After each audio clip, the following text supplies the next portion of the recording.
What's up, humans, and welcome to a new Psicoactivo. Happy Wednesday, everybody. Okay, so yesterday when I didn't have electricity, Ross Coulthart did a really wonderful interview of a new person that came forward who is a former nuclear security guard at what is known as Area 2 at Nellis Air Force Base. His name is Yoshua Shelton.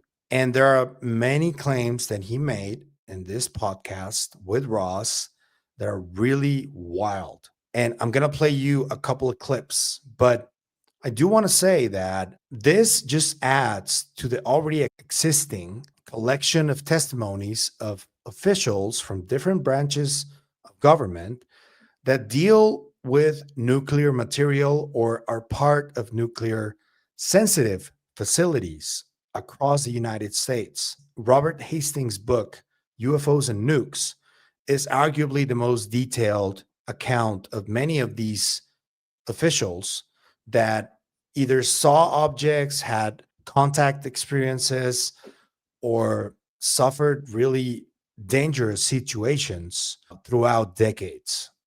And this is just another fresh edition, which has a lot of really hard to believe accounts from Joshua. But I do want to play you guys this clip from Ross because he's like introducing Joshua, and this is what he said. UAPs, paranormal phenomenon, and nuclear weapons and facilities.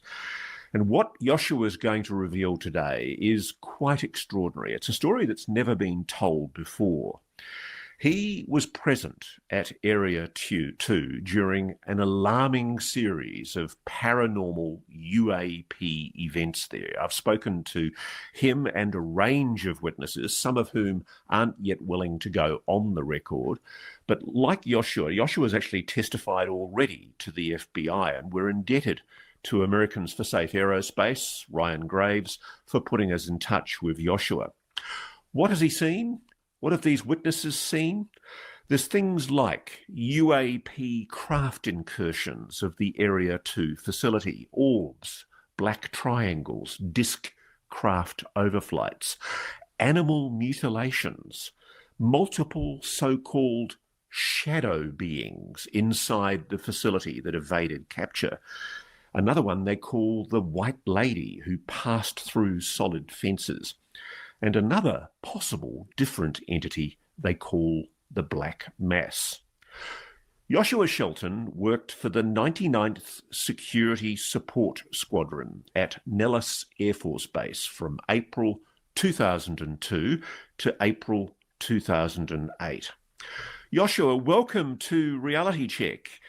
Give me an idea, sir, on what your job entailed. What was your role in nuclear security? Well, thanks for having me, Ross. To talk about what I used to do, I began certified as a security forces patrolman. So that's your basic, just out in the field, guarding the bunkers and stuff. Then I got my certification for entry control duties to run the entry control. And then eventually I was a central security controller, which basically oversees security operations for the entire installation. I did that for about 2 years. I was involved in 2 NSIs, which is where the DOD sends the inspector general out to inspect the facility. It's a very high stress position. It's one of the few positions where it's a failure for the entire facility if you mess up. Now, one of the requirements for anyone that works with nuclear materials is you have to go through this rigorous assessment, which requires you to do what's called the PRP. Can you explain that to me, please? So the Personnel Reliability Program, the goal is to get people to work with sensitive materials who are most trustworthy, the best qualified. Okay, so that's Joshua. Now I'm going to play to you guys the experience with the alleged beings that he saw. So here it is. This, if I remember right, would have been about 2006. If I remember right, it was about 2006. So every night we would carry out an exercise. It would vary what the exercise was, but this night we were practicing recapture and assault operations. And we had a dedicated training structure for it. where it was an empty bunker, no weapons or anything in it, but it was just like the real thing. And I was on scene commander for that exercise. And when you were dealing with nuclear weapons, in normal CQB, you want to secure the perimeter of a building, and you want to make sure that your backs are covered and all this. When you're dealing with nuclear weapons, you have to get custody of the weapon immediately. So you don't take the same safety or security measures you would take. So we get to the structure, we set up the assault force. We haven't swept the desert behind us or to the sides of us because, again, you have to get to the weapon. But we have an oversight patrol who's up on high ground, and they're several hundred meters away, and they are overlooking everything. They can see everything, and they can see behind us. And if there's a threat, they can engage it with a machine gun. As our assault force is getting ready to go in, the Overwatch Patrol, Whiskey 11, calls over the radio, and they say, "Hey, be advised, you've got 2 individuals in the desert behind you. They're proned out in the desert behind you." And is this inside the facility or in the desert outside the fence? This is inside the facility, and it's in the desert in between streets. So in between streets where the bunkers are at, there's a. So this is a serious breach of security. This is as serious as it gets. But we assumed it was part of the exercise. Initially, we assumed it was part of the exercise. So I told the assault force, go in, and then I told the machine gunner on the Humvee that's parked in front of the doors, keep an eye out behind us, be aware, assuming, again, it's an exercise.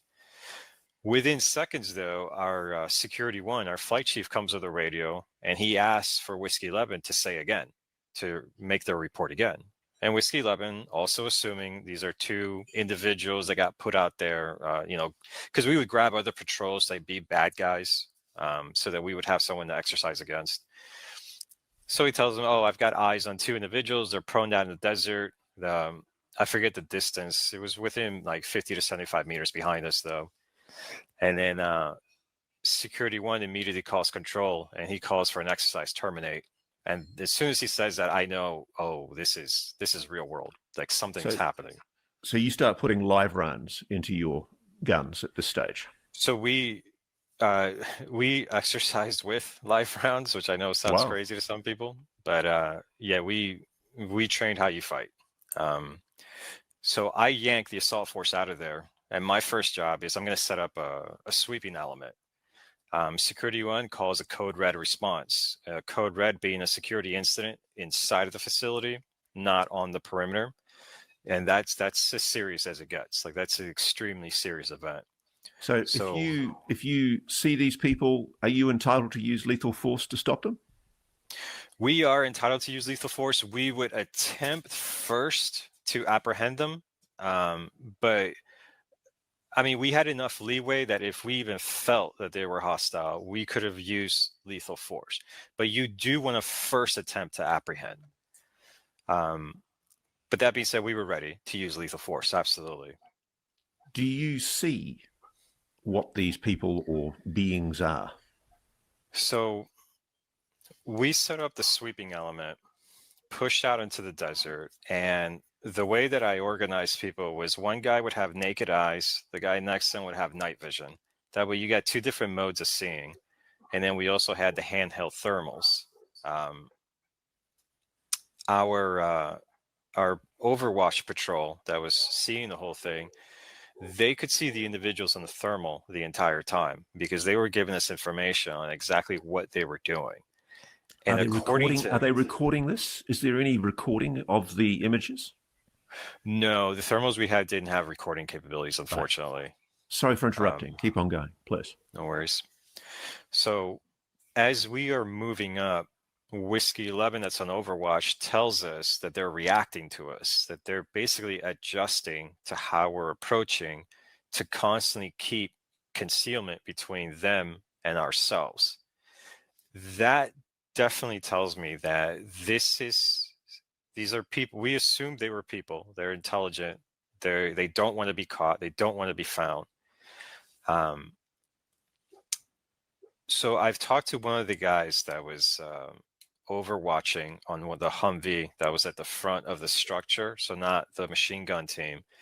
He told me that he was getting intermittent sights of the individuals on the thermals. So he was also seeing individual thermals intermittently, but because his angle wasn't as good as the Overwatch machine gun team, he couldn't keep them constantly inside of the thermals.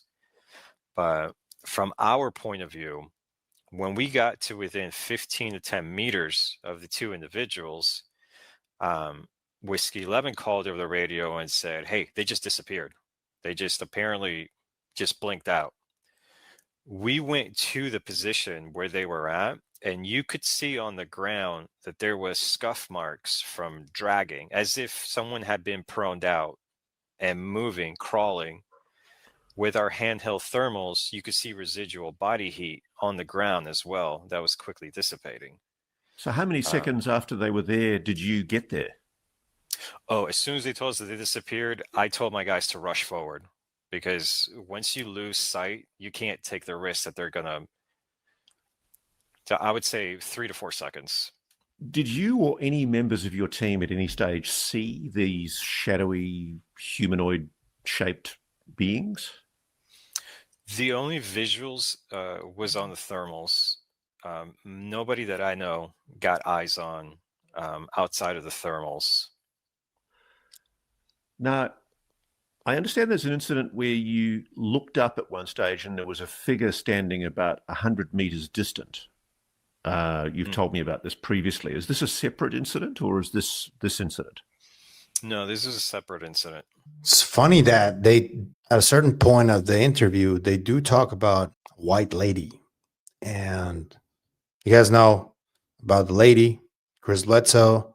There's a lot of people that have reported on the lady in recent years. So that was weird. And I don't know, it's just a wide range of stuff that this guy saw allegedly. I don't know what to think of it, to be honest with you. Let me know what you think in the comments. But I did want to point out that there is this connection with Robert Hastings' work. And Nellis Air Force Base is one of the 2 Air Force bases that are part of Area 51.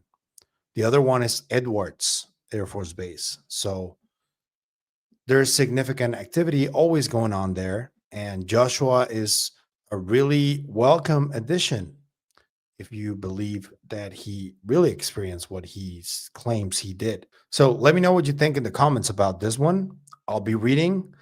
What do you think about Joshua's account? He also mentioned and described alleged crashes that happened, different types of orb sightings in different shapes. I wanted for you to hear him talking about the alleged beings, because near a nuclear facility where all the thermonuclear weapons are stored, that's a wild one and difficult to grasp, I know. So let me know what you think. What do you think about Ross's report, the entire interview, anything that jumped out at you? I'm going to leave everything in the description so you can check it out. Thank you for the support. If you like the content you see, I'm going to ask you to like, share, comment, subscribe, hype, and hit the bell icon. That's all you need to do in order to help us, and it is what helps us the most. So thank you. But if you want to support us in other ways, there's a few links down there you can choose from. You can become a member on YouTube, or you can support us through KGRA. Anything you choose to do is always appreciated. So thank you. That's it for me today on this video, but I'll see you guys in the next one. Remember, stay curious and inquisitive like Yoshua Shelton. Always.